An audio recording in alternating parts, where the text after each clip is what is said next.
So about a year ago, one of my cousins, who's like a brother to me, we were always really close, but he lives in a different state, but he's like a brother to me, and we have like this love-hate relationship. Like, we love each other, but ever since we were younger, growing up, like, we always have had this love-hate relationship, but we just like we love each other.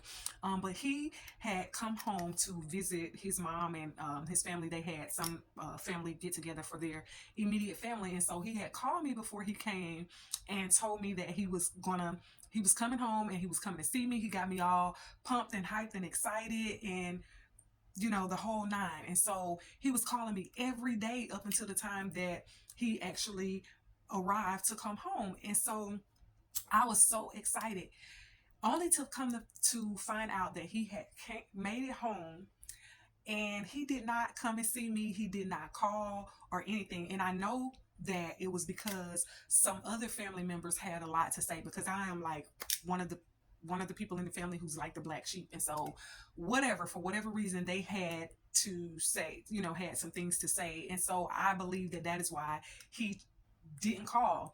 And so for the rest of the family, I'm used to them acting like that. So that was nothing new to me. But for him to do that, it really, really hurt. And I expressed that to, some other family members that I'm close with, that we were all like, grew up like close brothers and sisters. And so I shared that. And so they knew how I felt about it. And this has been like some months ago. I want to say maybe a year, give or take. And so I have not spoken with him since then, until recently, when my kids and I had to leave our home. And I called him and I let him know, that I was going through some challenges and that I may need his help, blase, blase. And so his response was like, okay. It was just kind of like a dry response to me, because he said he had a lot going on, da da da da da. And so I said, okay, well, I'll call you back and I'll let you know. I'm trying to work some things out. And so, because of the way that he responded, I chose not to call him back. I was like, okay, I'm just going to try to figure something else out. I'm going to figure this out. I'm trusting God all the way through and through anyway. But I felt like if someone feels like they don't want to help me, then maybe it's not God's will for them to help me. But even with that, at the same time, God had revealed to me that I was still operating in some type of bitterness, even pride, and all of those things. So we just have to be so careful when it comes to, because unforgiveness, a lot goes into unforgiveness. So there are a lot of different emotions that can be tied to unforgiveness. So, like I said, I didn't call him. I haven't spoken with him since then. I didn't call him. He called me like maybe one or two times shortly after he came home and went back to where he lives now. And I chose not to answer the phone. And so on Christmas, I spoke to one of our other cousins, who we all kind of like, grew up together, because my mom and my dad was like the household, the house that everybody came to. So my mom was like the auntie slash mama for a lot of our family. So these two cousins of mine were like brothers to me. And so I spoke with one of them for on Christmas, and he was like, have you called your cousin? And I said, no, I haven't spoken back with him. And so he was like, you need to call him, because I think he has something for you. And I was like thinking to myself, well, if he got something for me, he has my number, he can call me or whatever. But I just said that, okay, I'll call him. I'm going to call him. And so that was on Christmas Day. And so today is January 14th. So I still chose to not call him, even though my cousin said he may have something for me. I was like, nah, he might just be telling you that. But if he knows that, I was in need, and he could call me. So anyway, I still didn't call him.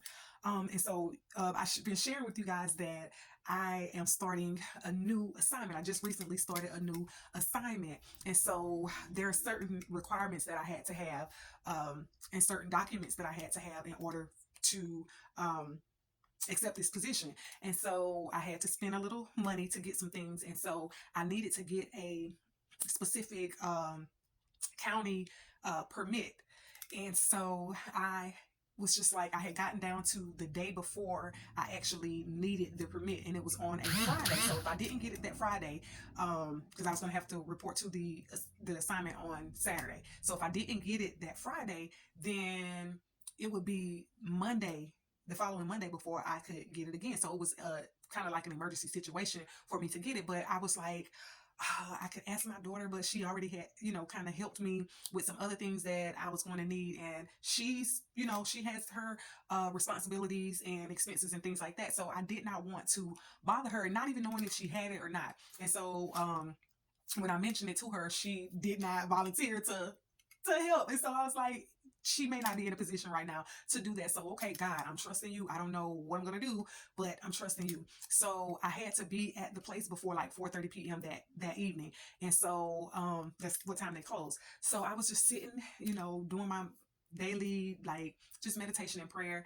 And God knows what we have need of before we even ask. And so God knows my heart. He knows that I'm walking by faith. I'm trusting that he's going to provide a way, even if I had to go ahead and just ask my daughter to let me borrow the money to get it, or until I can give it back to her. And so God knew my heart. He knew I didn't want to do that. And so it was just like, clearly God said to call your cousin.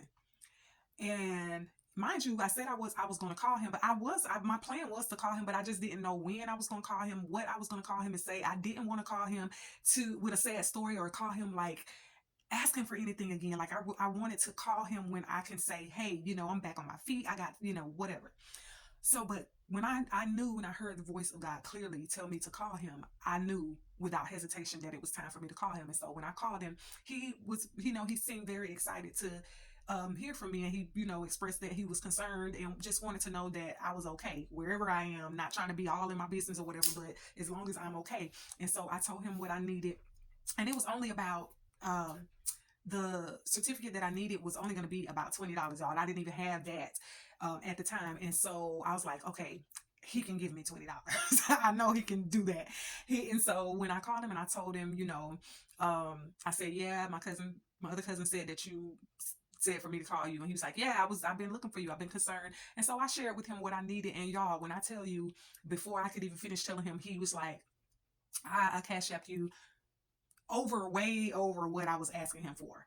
And I did not ask that. I did not expect that. Like, I expected him to do maybe a little more than what I was asking for. Like, if I was asking for 20, I expected that he probably would send me like maybe 50, but no, he did way more than that. And it helped me to be able to get the things that I need, and to have like gas money and money to buy some food for, this first week of the assignment. No, and not knowing that after the first couple of weeks or whatever, I'll be able to pay him back if I needed to. But he said that I didn't even have to do that. And so even at that moment when I called him, I really I felt peace, and I no longer felt that resentment and bitterness. And even when my cousin was telling me to call him, I was already like, that was already dissolving those feelings of bitterness and everything, even though it still was in the back of my mind that he didn't, he hadn't treated me like he should have, because I'm like the baby sister or whatever, baby cousin.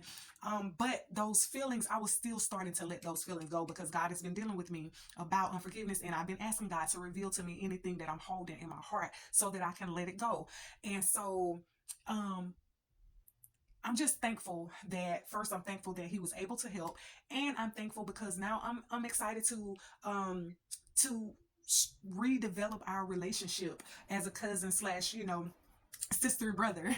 I'm excited about that. Now he can call you every day. He will like call you every day, multiple times a day, but I don't really have the time to be like just talking like that. But just to know that I can call him and he can call me, and just to conversate like we used to do, like we have done in the past, I'm just thankful for that. So I just wanted to share that story. But God wants me to let you guys know, as well as myself, that forgiveness is going to be one of the major keys that you need to exercise in this new year, in this new season in your life, and for where God is getting ready to take you, because God has some major blessings in store for you, and you don't want to hold up your blessings because of your unforgiveness. Okay, so I love you guys, and I will see you guys on the next video. Thank you so much for watching, and I'll talk to y'all later. All right.